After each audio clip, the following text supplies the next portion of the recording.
যে এই সমঝোতাগুলো হয়েছে, এই সমঝোতাগুলোর অর্থই হচ্ছে যে অতি অল্প সময়ের মধ্যে বাংলাদেশকে তারা নির্ভরশীল করে ফেলবে ভারতের কাছে।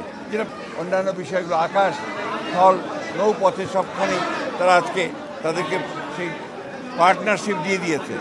পার্টনারশিপে আমাদের কোনো আপত্তি নেই, কানেক্টিভিটিতে কোনো আপত্তি নেই। সেখানে বাংলাদেশ কী পেল সেটাই হচ্ছে প্রধান।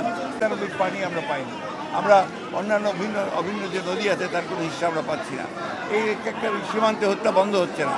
আমাদের যে ট্রেড ডেফিসিট আছে তার জন্য কোনো স্বচ্ছ কোনো ব্যবস্থা সেখানে নেওয়া হয়নি। তো সেইখানে আমরা যেটা বলছি সেটা আমরা সত্য কথা বলছি, আমরা কোনো ষড়যন্ত্রের কথা বলছি না। আমরা বলছি সরকারি এই অবৈধ সরকার তারাই আজকে চক্রান্ত করছে যে বাংলাদেশকে অনির্ভরশীল করে ফেলা। সব সময় প্রতারণার আশ্রয় নিয়েছে, প্রতারণার আশ্রয় নিয়ে বাংলাদেশের মানুষকে তারা বোকা বানানোর চেষ্টা করছে।